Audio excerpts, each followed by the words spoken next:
It was 9:30 p.m. when I heard the knock. Not the kind of neighborly knock either, the heavy pounding of people who wanted to be obeyed.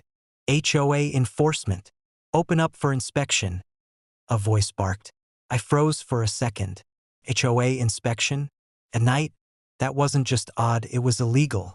I grabbed my badge and my sidearm, tucked both discreetly at my waist, and went to the door. 4 men stood on my porch.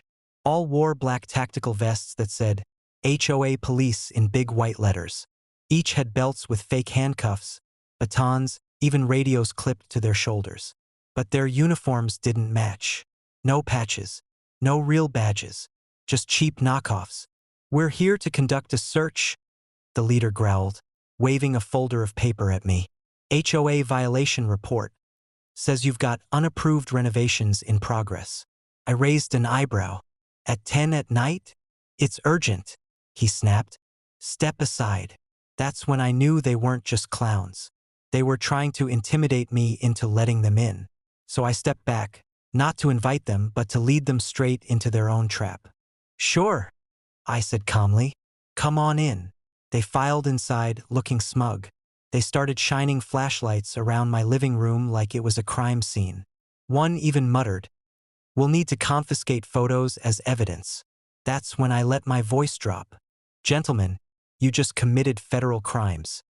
Impersonating law enforcement, unlawful entry, attempted extortion. They froze. What? I pulled out my badge and let the gold catch the light. Special Agent Miller, Federal Bureau of Investigation. The color drained from their faces.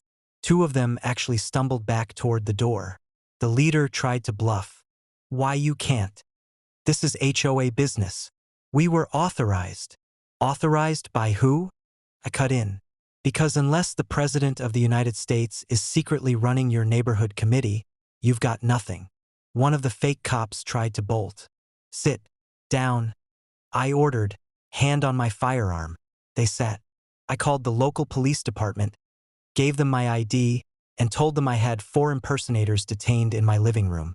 Within 10 minutes, squad cars lit up the street.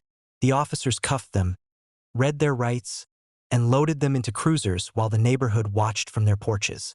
Turns out Karen, the HOA president, had hired them. She thought sending HOA cops would scare me into following her ridiculous demands, like repainting my shutters and removing my solar panels. She had no idea I was a federal agent living quietly in her neighborhood. The fake cops were charged with impersonating officers, unlawful entry, and conspiracy. Karen? She got slapped with aiding and abetting and a hefty lawsuit from the real police. By the time the dust settled, the HOA was disbanded. Karen was bankrupt from legal fees, and my neighbors finally knew the truth about me. And me? I still live in the same house, same solar panels, same shutters. But now, every time I walk down the street, I catch people smiling just a little wider, because they all remember the night Karen's HOA police stormed into the wrong house and found themselves face to face with the real thing.